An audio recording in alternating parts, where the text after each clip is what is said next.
코로나19 장기화로 승객이 줄어들면서 버스 회사들의 적자 노선이 늘고 있습니다. 일부 노선을 운행 중단하거나 배차 간격을 늘리고 있습니다.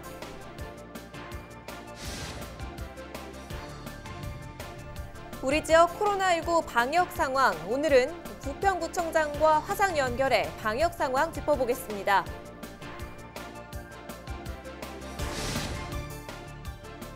지난 7월 말 부동산 임대차 3법 시행 이후 지역 아파트 전세 거래량이 크게 줄었습니다. 전세가는 오르고 전세 물건은 찾기 어렵습니다.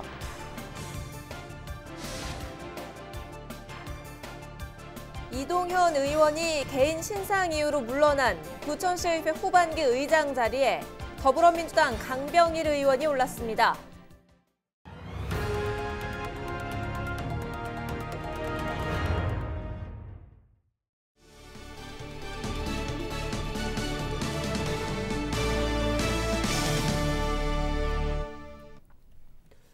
여러분 안녕하십니까? 헬로티비 뉴스입니다. 흔히 3월을 봄 이사철, 9월을 가을 이사철이라고 합니다. 학교에서는 새학기를 시작하고 직장에서는 인사 발령이 이루어지면서 이사 수요가 몰리기 때문인데요. 계양구에서도 가을 이사철을 앞두고 전세 매물은 줄어들고 가격은 오르는 이 전세 품귀 현상이 나타나고 있습니다. 김진재 기자입니다. 지난 7월 31일 임대차 3법 시행 이후 계양 지역 아파트 전세 거래량이 줄고 있습니다. 지난 6월 273건이던 계양구 아파트 전세 거래는 7월에 246건을 기록하는 등 점차 줄어들어 9월에는 14일 기준 27건으로 집계됐습니다. 아직 9월이 절반가량 남았다는 점을 고려해도 거래량이 급감한 모습입니다. 이렇게 전세 거래량은 줄어든 반면 전세가는 오르는 분위기입니다. 계양구 규련동의 한 아파트입니다. 이 아파트에서는 지난달 22일 전용 면적 84제곱미터의 전세 매물이 2억 9,900만 원에 거래됐는데요. 한 달이 채 지나지 않아 지난 9일에는 같은 층의 전세 매물이 3억 2천만 원에 거래됐습니다. 불과 보름여 만에 전세가가 2천만 원 가까이 오른 겁니다. 계양 지역 공인중개사들은 임대차 3법 시행 이후 시장에 전세 공급이 줄면서 이 같은 현상이 나타나고 있다고 말합니다. 아예 나오지를 않고 물건이 없는 데가 많아요. 계양구가 좀 노후주택이 많다 보니까 수리가 좀 잘 된 집들은 뭐 한 2천씩도 갭이 생기는데 보통 그 3법 임대차 3법이 나오고 그 이후로는 한 1,000만 원 정도는 전세금이 뛴 것 같아요. 본격적인 가을 이사철을 앞두고 이른바 전세 품귀 현상이 나타나면서 이사를 준비하는 세입자들의 어려움이 예상됩니다. 헬로티비 뉴스 김진재입니다. 코로나19의 일상 자체가 바뀐 요즘입니다. 외출을 자제하는 분위기 속에서 대중교통을 이용하는 사람들도 크게 줄었는데요. 승객 수가 줄어들면서 버스 회사들도 위기를 맞았습니다. 이세진 기자가 취재했습니다. 인천 강화와 김포, 서울을 오갔던 2000번 버스. 이달 14일부터 당분간 운행을 멈춥니다. 적자 노선에도 꿋꿋이 운행했지만 최근 승객 수가 더 줄어든 탓입니다. 업체는 이 노선과 함께 2개 노선을 포기했습니다. 다른 업체들의 상황도 비슷합니다. 김포에서 가장 큰 규모의 버스 업체도 감차를 선택했습니다. 지난해까지 8만 명을 유지했던 하루 평균 승객 수가 이달 들어 3만 명으로 뚝 떨어졌기 때문입니다. 버스 회사가 정류장에 붙인 임시 버스 시간표입니다. 코로나19 여파에 승객 수가 줄자 일부 노선의 배차 간격을 늘린 겁니다. 올해 김포 전체 버스 승객 수는 지난해와 비교해 절반 수준으로 줄었습니다. 거리 두기를 위해 학교가 문을 닫고 회사들이 재택근무를 하면서 대중교통을 찾는 발길도 줄었기 때문입니다. 적자폭을 메우지 못하면서 버스 회사들은 빚더미에 앉았습니다. 부도 위기에 놓인 업체들이 늘어나면서 지자체의 고민도 깊어지고 있습니다. 김포시는 공공버스에서 대안을 찾고 있습니다. 준공영제를 올 3월에 최초 도입을 했고 올 10월부터는 그 추경에 28억 원의 예산을 확보해가지고 12개 노선 121대를 준공영제 시행하려고 하고요. 이제 본격적으로 내년도부터는 그 16개 노선에 그 171대가 그 118억 원의 재정 지원을 통해서. 그러나 재정 지원에도 한계가 있어 모든 노선을 감당할 수 없는 데다 적자 운영이 길어질수록 업체들은 노선을 포기할 수밖에 없는 구조. 예상보다 훨씬 길어진 코로나19의 그림자는 시민들의 발까지 위협하고 있습니다. 헬로티비 뉴스 이세진입니다. 네, 8월 들어 수도권 지역에서 코로나19가 빠르게 확산했습니다. 지금은 당시와 비교해서 조금은 진정된 모습인데요. 하지만 여전히 긴장의 끈을 놓을 수는 없습니다. 우리 지역 코로나19 방역 상황을 살펴보고 있는데요. 오늘은 부평구 방역 상황을 알아보겠습니다. 차준택 부평구청장과 화상으로 연결되어 있습니다. 네, 청장님, 안녕하십니까? 네, 안녕하세요. 반갑습니다. 네, 청장님, 8월에는 지역에서 교회 집단 감염도 있었고 많이 긴장하셨을 것 같습니다. 지금은 당시에 비해서 조금은 안정된 것 같긴 하지만 여전히 방역에 긴장감의 끈을 놓을 수는 없는데요. 꾸준히 확진자가 나오고 있는 추세인데 현재 부평 지역의 확산세는 어떻게 판단하고 계십니까?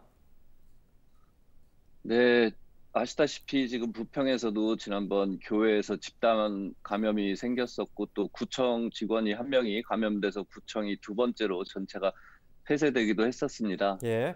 근데 지금 이제 주말에도 사실은 뭐 집단 감염은 아니지만 산발적으로 6건이나 확진 환자가 발생했습니다. 어제 오늘 사이에. 그래서 그런 부분들 이제 저희가 방심할 수는 없고요. 이 부평이 또 수도권과 가깝고 교통이 이제 좋다 보니까 수도권에서 이게 확산될 때 부평이 받는 영향도 꽤 큽니다. 하지만 우리가 방역 수칙을 잘 지키고 우리 구청에서 적극적으로 대응한다면 이렇게 집단 감염이 관내에서 일어나는 일은 최소화시켜서 주민 여러분들이 조금 더 안전하게 사실 수 있게 저희들이 최선의 노력을 다할 것입니다. 네. 주말에도 확진자가 나오면서 우려스러운 상황인데 코로나19 확산을 막기 위해서 부평구의 대응 상황도 궁금합니다. 말씀해 주실까요? 네, 일단 확진 환자 발생 안 하도록 저희가 선제적으로 좀 방역이라든가 이런 걸 하고 있고요. 발생하면은 이제 저희들이 보건소에서 확진자에 대한 그 병원으로 이송 그리고 방역 이런 것들을 하고 또 역학조사를 통해서 어느 정도의 접촉자 이런 파악을 한 다음에 접촉자들 검사를 하고 이런 조치들을 하고 있습니다. 그리고 이제 대형 시설이나 좀 더 위험 시설, 병원이라든가 뭐 구청 같은 경우도 마찬가지지만 어린이집, 요양시설 이런 데 같은 경우는 상황 확진 환자가 생기면 직접 접촉자는 아니더라도 저희들이 대부분 전수 검사를 통해서 선제적으로 좀 대응하려고 노력하고 있습니다. 그리고 이제 지금 사회적 거리두기 조치에 의해서 많은 시설들, 유흥시설이라든가 종교시설, 그리고 이제 뭐 노래방, 뭐 PC방, 체육시설 이런 것들을 구청 직원들이 전체 이제 검사를 하고 있고요. 그런 방역 수칙들을 잘 지키고 있는지. 그래서 그런데 하고 저희들이 구청에서 업무도 지금 비대면 원격 방식으로 많이 전환을 하고 있습니다. 가급적 사람들이 안 모이게 하려고. 그리고 이 방역 수칙을 어긴 자가격리자들이나 종교 관련 거에 대해서는 저희들이 고발 조치도 지금 하고 있다는 말씀 드리겠습니다. 네. 네, 선제적인 방역 대응책을 마련하고 있다고 말씀을 해주셨는데 코로나19 상황이 장기화되면서 지역 방역 현장의 피로도도 상당할 것 같은데 좀 어떻습니까? 네, 아까 말씀드린 그런 업무 때문에 사실 보건소 같은 경우는 설 이전부터 그리고 저희들이 최초로 2월 22일에 부평에서 확진 환자가 나왔는데 그 이후부터는 24시간 비상근무를 지금까지 계속 하고 있고요.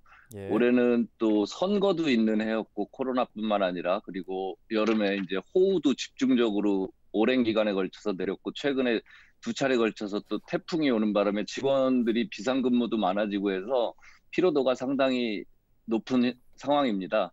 그래서 저희들 같은 경우는 직원들이 일선에서 이제 근무를 하기 때문에 이런 사기 진작이라든가 피로도 좀 낮출 수 있는 여러 가지 방안들을 모색하고 있는데요. 올해 같은 경우는 3차례 걸쳐서 4일에 특별 그 포상휴가를 실시했습니다. 그래서 직원분들이 조금이라도 피로도를 낮출 수 있게 했고요. 그리고 이제 호우 때문에 비상근무가 많았는데 이제 새벽 밤 12시에서 4시 사이에는 4시간 이하 이제 근무를 하더라도 다음날 반일 휴가를 쓸 수 있게 그렇게 했습니다. 그리고 이제 비상근무 수당을 이제 소급 적용해서 10월 중에 직원들한테 지급을 할 예정입니다. 그래서 최일선에서 이 직원들이 주민들의 안전을 위해서 열심히 일할 수 있도록 앞으로도 지속적으로 격려, 독려할 예정입니다. 네, 이번 시간은 부평구 방역 상황에 대해서 차준택 부평구청장과 함께 이야기 나눠봤습니다. 오늘 소중한 시간 고맙습니다. 네, 감사합니다.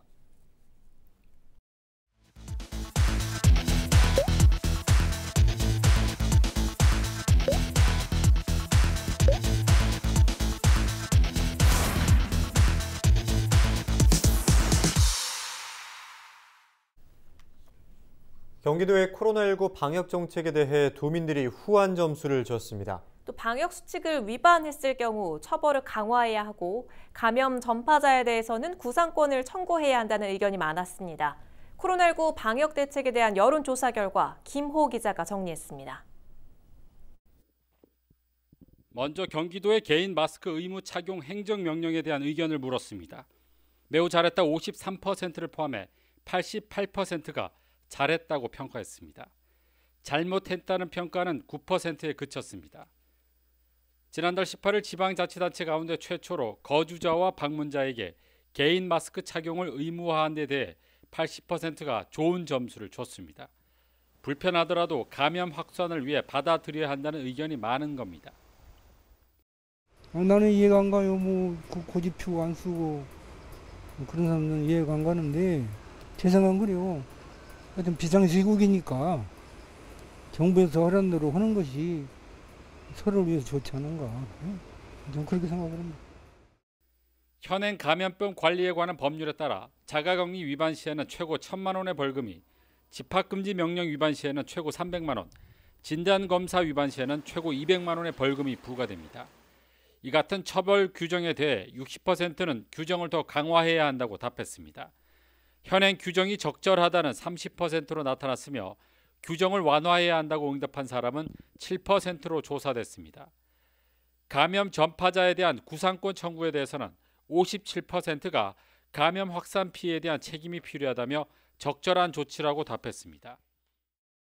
남한테 피해 줘가지고 타인한테 피해까지 주면서 그렇게까지 하니까는 꼭 그런 건 청구해가지고 피해를 좀 막았으면 하는 바람이죠. 하지만 39%는 고의가 없을 경우 무리한 처벌이 될 수 있다며 적절하지 않다고 답했습니다. 또 신천지와 같이 특정 집단에서 확진자가 많이 발생한 경우 경기도가 감염병 예방법에 따라 압수수색 영장 없이 역학조사를 추진하는 방안에 대해서는 86%가 적절하다고 답했으며 적절하지 않다는 10%에 그쳤습니다. 집단 감염 발생 시 신속한 역학조사가 필요하다는 인식이 높은 것으로 풀이됩니다. 이 밖에 사회적 거리두기 3단계 격상에 대해서는 찬성이 63%로 반대 31%보다 2배 이상 높았으며 본인이나 가족의 감염 가능성에 대해서는 64%가 가능성이 있다고 답했습니다. 이번 조사는 경기도가 여론조사기관인 K-스탠 리서치에 의뢰해 8월 29일 18세 이상 도민 1000명에게 전화로 물어봤으며 95% 신뢰 수준의 표본 오차는 플러스 마이너스 3.1%포인트입니다. 헬로티비 뉴스 김호입니다. 부천시의회 후반기 의장 자리에 더불어민주당 강병일 의원이 올랐습니다. 부천시의회는 지난 11일 오후 후반기 의장 보궐선거를 실시했는데요. 더불어민주당 강병일, 박병건 의원, 국민의힘 이상열 의원이 후보로 나서 각각 15표와 6표, 2표를 얻었습니다. 강병일 신임 의장은 당선 인사를 통해 지방자치와 지방분권의 실현, 집행기관 감시와 견제에 힘쓰겠다고 밝혔습니다. 부천시의회는 지난 7월 후반기 새 의장이 된 이동현 의원이 절도와 뇌물 알선 혐의 재판 등의 문제로 물러나자 보궐선거를 실시했습니다. 인플루엔자 예방접종이 시작됐습니다. 올해는 무료 접종 대상자가 만 18세 이하 청소년까지 확대가 됐고요. 임신부와 62세 이상 어르신에게도 무료로 지원됩니다. 많은 사람이 한꺼번에 몰리지 않게 접종 기간이 나뉘어져 있는데요. 일정 잘 확인하시고 보건소나 가까운 의료기관에 방문하셔서 미리 건강 챙기시기 바랍니다.